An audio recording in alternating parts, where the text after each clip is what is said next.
పూర్వకమైన మరి వందనాలు తెలియజేసుకుంటున్నాను. దేవుడు ఈ లోకంలో మనిషిని సృష్టించినప్పుడు ఆ మనిషికి అన్ని ఏర్పాట్లు చేసి లోకానికి పంపించినప్పుడు వచ్చే సమయంలో మనం ఏం చేస్తామో జన్మమిచ్చిన తల్లిగారి కడుపులో నుంచి వచ్చినప్పుడు ఆ శిశువు కానీ ఆ బాలుడు కానీ బాలిక కానీ దుఃఖంతో లోకంలోకి వస్తున్నానని దుఃఖంతో ఏడుస్తూ వస్తుంది. మరి యేసు ప్రభు బైబిల్లో చూస్తే చాలా ఎప్పుడు ఏడవని ఒక వ్యక్తి అయిన యేసయ్య ఒక్కసారి ఏడుస్తాడు. మీకు తెలుసా ఎక్కడైనా ఏడిచింది యేసు? లాజరు చనిపోయినప్పుడు యేసు ప్రభు చాలా దుఃఖపడినాడు. మరి లాజరు ఎప్పుడన్నా మందిరంలో కూడుకున్నాడా? ఎప్పుడైనా ప్రార్థనలో ఉన్నాడా? వాళ్ళ అక్క జతలో కానీ వాళ్ళ అక్కగారి యొక్క ప్రార్థన చేసుకున్న సమయంలో కానీ మార్త మరియలు మరి లాజరు మరి చనిపోయినప్పుడు లాజరు గారి అక్కగారి యొక్క విశ్వాసం గొప్పది కాబట్టి యేసయ్య అక్కడికి వచ్చి మరి చనిపోయినప్పుడు చాలా ఏడ్చినాడు. ఈరోజు ప్రియ దాసుడు మరి యేషోబు మేకల యేషోబు ఈ లోకం నుంచి వెళ్ళినప్పుడు మనకందరికీ దుఃఖం కలిగి ఉండొచ్చు. కానీ దేవుడు ఒక మాట చెప్తున్నాడు. యోహాను రాసిన సువార్త భాగంలో 14వ అధ్యాయంలో మరి 1, 2, 3 వచనాల్లో అక్కడ బయలుపరిచాడు. యోహాను, మీ హృదయములను కలవరపడనీయకుడి, దేవుని యందు విశ్వాసం ఉంచి నా యందును విశ్వాసం ఉంచుము. నా తండ్రి ఇంట అనేక నివాసములు కలవు, లేని ఎడల మీతో చెప్పుదును, మీకు స్థలము సిద్ధపరచుటకు వెళ్ళొచ్చున్నాను. చాలు. మనకందరికీ స్థలము సిద్ధపాటు చేయుటకు దేవుడు ముందుగానే వెళ్ళి ఉన్నాడు. జ్ఞాపకం చేసుకోవాలా. మొదటిగా దేవుని యందు మనం ఏముండాలా? ఎలా ఉండాలా? విశ్వాసం కలిగి జీవించాలా. ప్రసంగి గ్రంథము 7వ అధ్యాయము 1, 2, 3 వచనాలు ఒక్క చూడొచ్చుతాం. మనమందరం విశ్వాసులమే. మనమందరం సుగంధ తైలముల కంటే మంచి పేరు మేలు, ఒక జన్మదినము కంటే మరణదినము మేలు, విందు జరుగుచున్న ఇంటికి పోవుట కంటే ప్రలాపించుచున్న వింటికి పోవుట మేలు. హల్లెలూయా. ఇక్కడ ప్రలాపించుచున్న ఇంటిలో మనం ఏం చేయాలా? దేవుని యొక్క దాసులకు, కుటుంబీకులకు ఆదరణ ఇవ్వాలా, ప్రార్థన పూర్వకంగా ఆదరణ ఇవ్వాలా. దేవుడు పోయిన వారే వెళ్ళినాడు, మనం కూడా ఒక దినమును వెళ్ళిపోతాం. మనం కూడా ఒక దినములో మన్ను చేరుస్తాం. ఆత్మ 1 తెస్సలోనికీయులకు రాసిన పత్రిక 5వ అధ్యాయంలో రాయబడింది, నా ఆత్మను ఆర్పకుడి. దేవుని ఆత్మ మనం ఎంతమంది చెప్పినా కూడా ఆరిపోయేది కాదు. మనం ఇలా క్యాండిల్ పెట్టినా, ఎత్తుకుపోయేటప్పుడు ఏడ్చినా, దాంట్లో ఏం చేసినా, ఏంట్లో చేసినా ఆయన మన శరీరాన్ని మన్నుకు అర్పిస్తాం. సహోదరుడు దైవజనుడు చెప్పినట్టుగా ఈ శరీరాన్ని మన్నుకు అర్పిస్తాము. కానీ దేవుని యొక్క దాసుడికి దేవుడు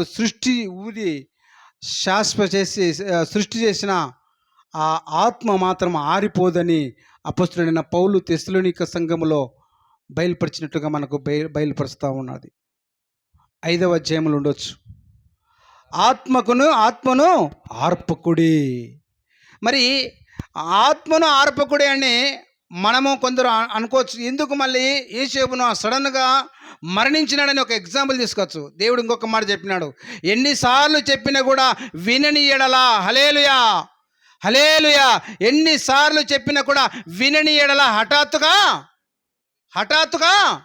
చెప్పండి హఠాత్తుగా మరణము. ఎన్నిసార్లు గద్దించినను లోబడిన వాడు మరీ తిరుగు లేకుండా హఠాత్తుగా మరణానికి దారితీస్తుంది. మరి దేవుడు మనకి ఇన్ని చక్కటి అవకాశం ఇచ్చాడు, మంచి వన సంరక్షణ ఇచ్చాడు, మంచి భూములు ఇచ్చాడు, మంచి ఇల్లు ఇచ్చాడు, మంచి వసతినిచ్చాడు, మంచి యొక్క సాత్వికంగా జీవించమని విధేయత ఇచ్చాడు. కానీ మానవుడు జీవిస్తున్నామా? జీవించట్లేదు. మరి ప్రియమైన వారలారా, అప్పుడే ఎందుకని చెప్పాను, పిల్లప్పుడే ఏడుస్తూ వస్తాడు. ఎందుకు వస్తున్నాడంటే, అయ్యో నేను ఈ లోకానికి ఎందుకు వస్తున్నాను, ఈ పాడులోకానికి ఎందుకు వస్తున్నాను అని ఆ దేవుడు సృష్టిలోనే ఆయన ఏడుపును పుట్టించాడు. ఇంకా లోకంలో మనం ఏడ్చేది పెద్ద గొప్ప ఏం కాదు. ఈ లోకంలో మనం ఏడ్చేది పెద్ద గొప్పేం కాదు. లోకంలో అనుభవించుతున్న ఈ కష్టాలు అనుభవించేది పెద్ద కష్టమేం కాదు. కాబట్టి మరి దేవుని యొక్క దాసుడు తెస్సలోనికీయులకు రాసిన పత్రిక 4వ అధ్యాయము 13లో వచనంలో ఒక మాట చెప్పాడు. ఫస్ట్, సహోదరులారా నిరీక్షణ లేని ఇతరుల వలె మీరు దుఃఖపడుకుడు నిమిత్తము నిరీక్షించున్న వారి గురించి మీకు తెలియకుండా మాకు ఇష్టము లేదు. యేసు మృతి పొంది తిరిగి లేచినని మనము నమ్మిన ఎడల అదే ప్రకారము యేసునందు నిద్రించిన వారు మొదట దేవుడు ఎంట పెట్టుకొని వస్తాడు. హల్లెలూయా, హల్లెలూయా. దేవుడు మళ్ళీ మనకు పునర్జన్మ ఉందా? పునర్జన్మ ఉందా? ఒక మాట చెప్తాం. ఉందా? చెప్పండి, మీరు చూస్తాం. ఉందాపా? ఉందా? ఉన్న వాళ్ళు చేయతండి, ఒకసారి చూస్తాం. పునర్జన్మ ఉందా? మరి ఉంటే మన ఈ లోకంలో ఎలా ఉండాలా, ఏ విధంగా ఉండాలా, దేని నిమిత్తం ఉంటున్నాం మనం దాన్ని ఆలోచించాలా. ఫస్ట్ చెప్పినాడు నిరీక్షణ లేని వాళ్ళే విశ్వాసంతో మనం ఉండాలా. మొదటిగా విశ్వాసంతో ఉన్న యెడల వారి యొక్క జీవితము చనిపోయినా కూడా అక్కడ ఆ యొక్క చాప్టర్లో అంతా 13 నుంచి 18 వచనాల వరకు అక్కడ రాయబడి ఉన్నది. నిరీక్షణ లేని ఇతరుల వల్లే మీరు ఉండకుండా మరణించిన వారు, క్రీస్తునందు మరణించిన వారు. మరి క్రీస్తులో ఉన్నాడా దాసుడు? జ్ఞాపకం చేసుకోవాలి. మరి లాజరు క్రీస్తులో ఉన్నాడా? మరి దేవుడు యేసయ్య ఏడ్చాడు. మరి ఇలాంటి వారి కోసమే ఇంకొక లూకా రాసిన సువార్తలో ఆత్మను లూకా రాసిన సువార్తలో 19లో ఒక 10వ వచనంలో ఒకటి చెప్పాడు. నశించుచున్న దానిని వెతికి రక్షించుటకు మనుష్య కుమారుడు లోకమునకు వచ్చెను. నశించిన కుటుంబాలు ఎన్నో ఉన్నాయి. ఆ కుటుంబాలు రక్షించడాని కోసమే యేసయ్య మన మధ్యలోకి వచ్చినాడు. కాబట్టి ఆయనను విశ్వసించిన మనము, మన జీవితము ధన్యకరంగా ఉండాలంటే పరలోకం ఎక్కడుందమ్మా? చెప్పండి, చూస్తాం. ఎవరన్నా పరలోకం ఎక్కడుందమ్మా? ఎవరైనా తెలుసా పరలోకం ఎక్కడుండేది? తెలుసా? ఎక్కడుంది పరలోకము? మన ఇంటిలోనే ఉంది. నరకం ఎక్కడుంది? మన ఇంటిలోనే ఉంది. దైవజనుడు చెప్పిన వాక్య ప్రకారముగా మన జీవితం మనమే పాడు చేసుకొని దుఃఖపడుతున్నాం. అవి ఒక పాస్టర్ గారు చెప్పాడు, దుఃఖపడుతున్న వారు ధన్యులు అని చెప్పాడు కదా. మేము దుఃఖపడుతున్నాం, ధన్యులమా? ఎట్లా దుఃఖపడుతున్నావు నువ్వు? హృదయంలో శుద్ధి లేకుండా, హృదయంలో అపవిత్ర పెట్టుకొని, హృదయంలో అవిశ్వాసం పెట్టుకొని నువ్వు దుఃఖపడుతున్నావు. అది ప్రయోజనం లేదు. అందుకే మా మొదటి యొక్క తెస్సలోనిక రాసిన పత్రికలో 4వ అధ్యాయంలో 13వ వచనంలో చెప్పినాడు, నిరీక్షణ లేని ఇతరుల వల్లే మీరు ఉండకూడదు. మనము ప్రభునందు విశ్వాసం కలిగిన వారు ప్రభుతో లేచి వస్తారంట. అది విశ్వాసంలో ఉన్న వారికి ఆ మరణంలోంచి ఎట్లా వస్తారు? దేవుని యొక్క సంఘంలో అధిష్టపడతారు. ఈ యొక్క జ్ఞాపకార్థ కూడిక, లేకుంటే ఆదరణ కూడిక, లేకుంటే ఇంకా సమాధాన పరిచే కూడికలో దైవజనులందరూ ప్రార్థన చేస్తున్నాం. ఎందుకు చేస్తున్నాం? ఆ కుటుంబము బలపడాల. నీడ లేనప్పుడు మనకు నీడ ఇచ్చాడు. నీడ లేదే ఈ విశ్వాసులు కానీ ఒక టెంట్ హౌస్ వేసినాం. మరి ఇంతకంటే గొప్ప నీడ మనకు ఇచ్చాడు. ప్రియమైన వర్లరా, ఈ లోకము ఆయుష్ ఎంతవరకు ఉందమ్మా మనకి? చెప్తారా? ఎవరన్నా చెప్తారా? కనపడనంత రీతిలో మనం ఇప్పుడు అట్లా పుడతా అట్లా చనిపోవచ్చు. మరి 969 సంవత్సరాలు ఎట్లా బతికినాడు? మళ్ళా 960 సంవత్సరాలు ఆది కాండంలో రాయబడిన మరి ఒక వ్యక్తి, ఒక దైవ సేవకుడు, దైవజనుడు మరి 969 సంవత్సరాలు బ్రతికినాడంటే ఇప్పటికి మన జీవితం ఎట్లా వచ్చింది? మన దేవుని మాట వినలేక, దేవునిలో విశ్వాసం కోల్పోయినాం కాబట్టి మన జీవితం. కొందరు అంటారు పెద్దవాళ్ళు, మాకంటే పెద్దవాళ్ళు, వయసైనలు, లేదులే బాబు గారు, లేదులే పాస్టర్ అన్న, ఇప్పుడు ఏంటంటే ఈ తినే ఫుడ్డులే సరిగ్గా లేదులే, ఈ తినే ఫుడ్ సరిగ్గా లేదులే అని ఏదోదో చెప్తాం. ఫుడ్ మీద చెప్తాం, మనుషుల మీద చెప్తాం, లేకుంటే త్రాగుడి మీద చెప్తాం, లేకుంటే అది చెప్తాం, ఇది చెప్తాం, ఏదేదో చెప్పేస్తాం. మన జీవితం ముందు సరైన జీవితం కాకపోవడం వలనే మొదటిగా మనము సరిదిద్దుకోలేకపోతున్నాం. కాబట్టి అప్పుడు యేసయ్య అప్పుడప్పుడు నీకు హెచ్చరిక చేస్తూ ఉన్నాడు. అప్పుడప్పుడు యేసయ్య నీ యొక్క మాటలు, యేసయ్య యొక్క మాటలు మీ హృదయానికి అందిస్తూ ఉన్నాడు. అందుకే జాగ్రత్తగా ఉండండి. ప్రార్థన అంటేనే అందరికీ ఏమవుతుంది, ఆ సహోదరుడు చెప్పాడు, కొన్ని ప్రార్థనలు చేస్తుంటే ఇంతసేపు చేస్తున్నాడు అబ్బా ప్రార్థన, ఇక తొందరగా తిని వెళ్ళిపోతే మాకు బస్సులు దొరకవు, ఏం దొరకవు, బస్సులు దొరకవు, ఆటోలు దొరకవు. ఆ? ఎంతసేపు అబ్బా వాక్యానికి ప్రిఫరెన్స్ లేకుండా మన జీవితం మనం ఇట్లా అయిపోతుంటే ఈ విధంగానే ఉంటుంది ప్రేమైన వాళ్ళరా. కాబట్టి వచ్చిన మన యొక్క కుటుంబీకులమైన మనమందరం కూడా ఆ ప్రభు సన్నిధిలో ఉన్న దుఃఖంలో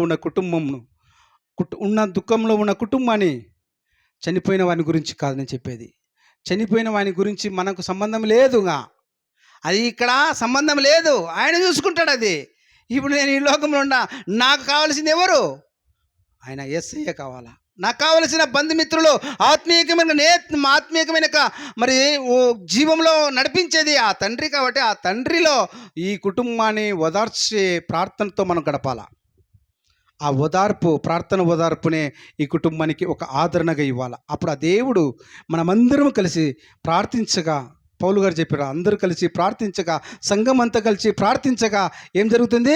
ఆ కుటుంబానికి నెమ్మది దొరుకుతుంది, సంఖ్యలు బద్దలైపోతాయి, దుఃఖములున్న వారిని ఓదార్చగలిగిన దేవుడు ఉన్నాడని. కాబట్టి ఈ మాటలు దేవుని సన్నిధిలో మనం కూడుకొని ఉంటున్నాం. కాబట్టి నా జీవితంలో ఒక్కసారి ఈ కుటుంబం కొరకు ప్రార్థనలు జ్ఞాపకం చేసుకోండి ప్రేమైన వర్లారా. మీ పర్సనల్ ప్రార్థనలో కానీ, మీ యొక్క సంఘాల ప్రార్థనలో కానీ, ప్రార్థననే వారి కుటుంబాన్ని మార్పు తీసుకొచ్చేది. దేవుడు ఎన్నో విధాలుగా మనకు బయలుపరిచినా కూడా మనం ఇంకా మార్పు లేకపోతే మనకు జరగబోయేది హఠాత్తుగా మరణమే. రెండవ మరణం ఎక్కడ దొరుకుతుందంటే, రెండవ మరణం ప్రకటన గ్రంథంలో చెప్పినాడు, మీ యొక్క ఈ అపవాది లోకములో ఉంటున్న మనకు రెండవ మరణం రావాలంటే మనం పునరుత్థానమై చనిపోయి లేచిన నేను చనిపోయి లేచిన ఈరోజు ఎక్కడి నుంచి? హాస్పిటల్లో చనిపోయినా లేదు, ఇప్పుడు లేచిన మన జీవితం ఎలా ఉంది? మనమందరం చనిపోయి లేచిన వాళ్ళమే. కష్టాల్లో, బాధల్లో, దుఃఖంలో, రోగంలో, భార్యాభర్తల వివాదంలో, పొల వివాదంలో, కుటుంబ వివాదంలో, మరి ఇక్కడ లాస్ట్ కొలాయి వివాదములో, కసుదబ్బే వివాదములో మనమందరము పాపులమై చనిపోయిన వారమే. ప్రభులో మనం ఉంటున్నామా? జ్ఞాపకం చేసుకోండి. ఈరోజు ఆ ప్రభు మనకి మంచి అవకాశం ఇచ్చినాడు, మంచి ఒక సద్వినియోగం చేసినాడు.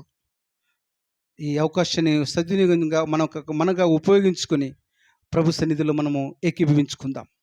ప్రభువు మనల్ని నడిపిస్తాడు, ప్రభువు మనల్ని చేయబట్టుకొని నడిపిస్తాడు.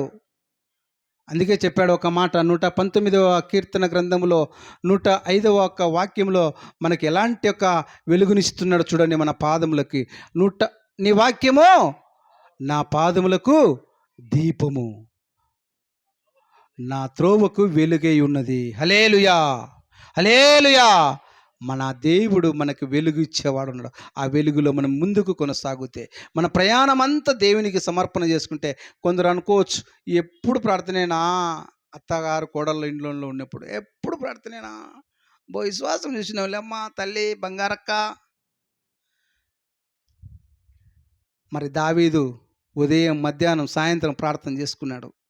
సరే, ఆయన మాత్రం మనం ఉండలేకపోతున్నాం. మన జీవితంలో పోయేటప్పుడు స్వామి తండ్రి ప్రభువా కాపాడు నాయనా అని అనుకుంటున్నామా? బాధలు పోతాం, దేవుని మర్చిపోతాం, సద్ది మాత్రం మర్చిపోం, కొడివెలి మాత్రం మర్చిపోం, దేవుని మాత్రం సహోదరుడు చెప్పాడు, దేవుని వాక్యాన్ని మర్చిపోతాం, అన్నీ మర్చిపోతాం. అన్నీ అంటే కూలి వచ్చేటప్పుడైతే మర్చిపోం. నా కూలీలు ఇన్నే కదా, 5 కూలీలు కాదు, నీ 4 నా 5 కూలీలు కరెక్ట్గా లెక్కచారం చేసి చెప్తా అంటాం. అంత మతికినప్పుడు దేవునిలో మనం ఎందుకు మతికి లేకుండా, జ్ఞాపకం చేసుకోలేకుండా మనం వెళ్ళిపోతున్నామంటే మానవుని యొక్క జీవితం ఇలాంటి తగ్గుమకానికి వచ్చిచున్నది అనేది అంటే ఒక నిదర్శనం. అదే మనకు మనమే కొని తెచ్చుకుంటున్నాం ప్రాణాపాయము, మనకు మనమే దానికి ప్రాణాన్ని పోయిన తర్వాత ఏడ్చి ప్రయోజనం లేదు. ఉన్నప్పుడే నీ దీపాన్ని వెలుగు చేసుకోవాలా, ఉన్నప్పుడే మన హృదయాన్ని వెలుగులో ఉంచుకోవాలా. అందుకే దుఃఖపడు వారు ధన్యులని మత్తయి రాసిన సువార్తలో 5, 6, 7 యేసుక్రీస్తు యొక్క పర్వత ప్రసంగపు అధ్యాయాలు అంటారు. ఆ అధ్యాయాలలో దేవుని యొక్క దైవ శైలులకు జనులకు ఆత్మీకమైన ఉన్న వారికి వాక్యంతో మరి మంచి యొక్క ఉద్యోగం ఇచ్చినాడు అక్కడ. ధన్యులు అంటే ఎవరు? ప్రభునందు ఉన్నవారు ధన్యులు. ఓకే, ఆశామాషగా నేనుండా కాదు. కాబట్టి ఈ మరి సమయంలో నా జీవితంలో అలనాడులో 969, 950, 930 లాస్ట్కు తగ్గుతా 120 దావీదు కాలంకి వచ్చేయాలకల్లా. అక్కడి నుంచి ఇంకా దావీదు యొక్క సమయానికి వచ్చి మోసే సమయాన్ని నుంచి దావీదు సమయం నుంచి ఇంకా కిందికి వచ్చేయాలకల్లా 80 లేక 70 లేక 80 సంవత్సరాలు వచ్చనే ఏమవుతుందట, మానవునికి ఎన్నో రోగాలు వస్తాయి. అక్కడి నుంచి ఇంకా కిందికి వస్తే ఇప్పుడు జరిగిపోయే కాలంలోకి వస్తే మన జీవితము నీటి బుడగ లాంటిది, ఆవిరి లాంటిది, గడ్డిపోగు లాంటిది అని మనకు బయలుపరిచిన దేవుడికి, దేవా నా ఆయుష్ నాకు ఇచ్చిన స్తోత్రం ప్రభువా అని మనం జ్ఞాపం చేసుకోవాలా. ప్రభునందు ఉండాలా. అప్పుడు మనం మరణించినా తిరిగి లేస్తాము ప్రభులో. ఈరోజు కూడా లాజరు సమయంలో యేసు పోయి ఏడ్చినప్పుడు ఆ లాజరుకు ఒక విమోచన కలిగింది. ఆయనకేం కలిగిందా?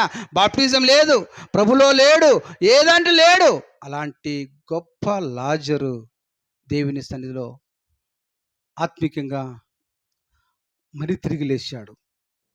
ప్రభు ఆయన లేపుకొని వచ్చాడు. మరి ఈరోజు మన కుటుంబ సభ్యుల యొక్క జీవితంలో పోగొట్టుకున్న వాటిని మనం దొరకలేదు, మనం పగిలిపోయిన అద్దం లాంటి వారం. కాబట్టి ఈ యొక్క సమయం నా సమయం దేవునికి ఇస్తాం, దేవునిలో అడుగుదాం. దేవుని కుటుంబం కోసం, ఈ కుటుంబం కోసం మనం అందరము కన్నీరు పెట్టి ప్రార్థన చేస్తాం. దేవుడు గొప్పవాడు, ఆదరణ ఇస్తాడు, పరిపూర్ణంగా మైమర్పును కూడా ఇస్తాడు. అది దేవుళ్ళలో మనమందరం కలిసి దేవునిలో అడుగుదాం.